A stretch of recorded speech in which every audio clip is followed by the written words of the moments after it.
Just dap it. It's really good to see you. क्या वजह रही, ये नहीं कहूँगा मेरा कम बैक है और ऐसा कुछ है, क्या इसको इतना ज़्यादा प्रीपोन करना पड़ा फिल्म को, क्या क्या कहना चाहेंगे इस बारे में? और वक्त लगा एक्चुअली ये पिक्चर लास्ट ईयर रिलीज़ होने वाली थी, पता नहीं ये इतना रिलीज़ को इतना टाइम क्यों लगा।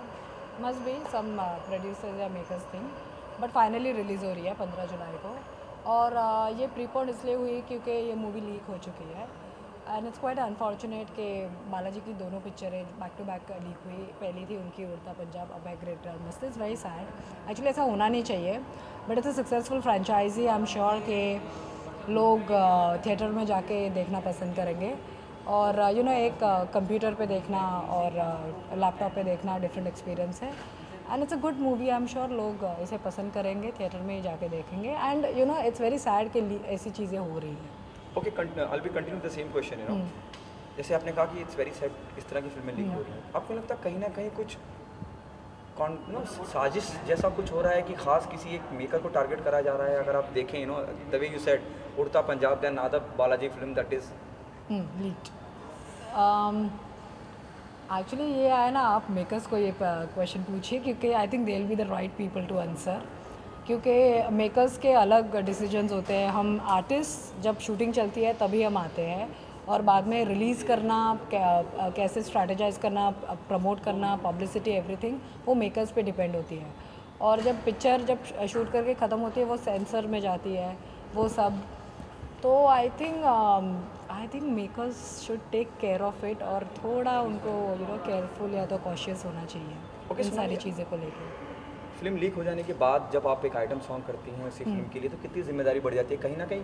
Do you agree with this कि मेकर्स भी सोचते हैं कि एक सोनाली रावत और वो भी आइटम सॉन्ग हो, वो भी 3-3 अलग अलग अवतारों में, क्योंकि आफ्ताब अलग तरह से विजुलाइज कर रहे हैं आपको, रितेश अलग तरह से विजुलाइज कर रहे हैं आपको, एक यू नो एक बूस्ट देगा फिल्म को, एक हाई देगा फिल्म को। Do you agree with this?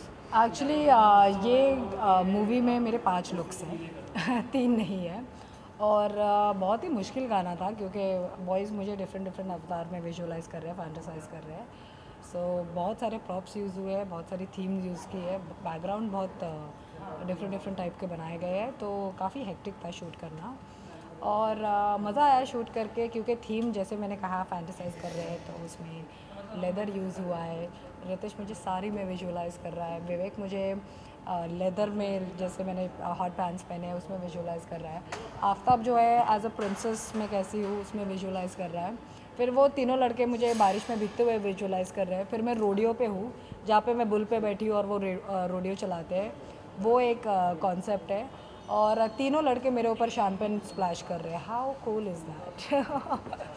सो काफ़ी हेक्टिक था एक्चुअली शूटिंग करना, क्योंकि 4 दिन का रिहर्सल था और 4 दिन शूटिंग था, तो काफ़ी सारी चीज़ें थी जो हमने कवर अप करनी। ओके, किसी को रिझाना चाहे इंडस्ट्री में तो किसे रिझाना चाहेंगे? मैं किसी को रिझाना नहीं चाहूँगी। I think I am quite capable enough. I don't want to do all that. Okay, अगर मेरे में वो बात है तो वो खुद भी लोग समझ जाएंगे। ओके, आप बीच में आपने कंप्लेंट भी की थी इंस्टाग्राम को लेके, उसके बारे में कुछ कहना चाहेंगे? एक्चुअली जब मैं बिग बॉस से बाहर निकली थी मेरे इतने फेक आईडीज़ बने थे, और उसमें मेरी काफ़ी चीज़ें जैसे फैंस ने, जैसे मैं एक आईडी बनाती थी वही सेम आईडी पे 10 अकाउंट्स खुलते थे। तो actually it's good to have fans, but fans अगर सिर दर्द कर दिया हो जाए तो दैट इज़ अनडाउटली वो मूवी बनी थी फैन। तो so I think I would just like to say कि फैंस अभी वो they should stop doing all this. ये इम्पोस्टर चीज़ें करना बंद करना चाहिए। और आई थिंक वो अकाउंट अभी भी शुरू है, मैंने तो भी बंद करने की कोशिश की, बट स्टिल वो आई थिंक सोशल मीडिया पे आपका कंट्रोल नहीं है। ओके, उसके अलावा something out of the box, R D Burman के बारे में क्या कहना चाहेंगे? R D Burman, you know, R D Burman के संगीत के बारे में क्या कहना चाहेंगे? I think R D Burman जो मेरी पहली पिक्चर थी एक्सपोज, वो 60s में बेस्ड थी, तो हिमेश ने काफ़ी सारे गाने आर डी बर्मन के यूज़ किए थे जो काफ़ी हिट थे।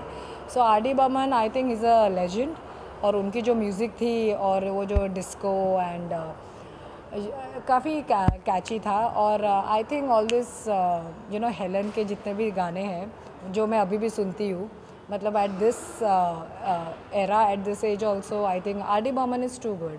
and I love him. Okay, there's a process happening in the industry where they're planning to make a biopic on R.D. Burman. Whom do you think is the best suit for the R.D. Burman? R.D. Burman जी, मैं actually उनके बारे में ज़्यादा इतना personally जानती नहीं हूँ क्योंकि वो तब थे, हम अब हैं. मैंने सिर्फ गाने सुने हैं और मेरे मॉम को भी R.D. बर्मन के गाने बहुत पसंद है. तो आई थिंक R.D. बर्मन का कैरेक्टर आई थिंक रणबीर कर रहा है. जे न्यूज़ है, कौन कर रहा है At the moment, there's no information. ये, लेकिन ऐसी बायोपिक बन रही है. Yeah, it is there in the process. Late R.D. Burman. I think सबसे बड़े फ़ैन तो हिमेश रेशमिया ही है. उनको करना चाहिए.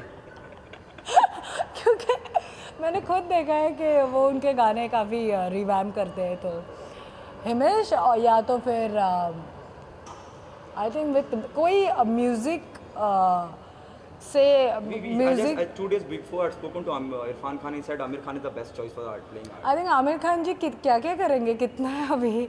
आई think let's give chances to other actors also. एक ही only the Khans and only the Kapoors, why not. I think खुद इरफान खान ही कर ले. आई थिंक वो भी अच्छी चॉइस है. Okay, the last question to you.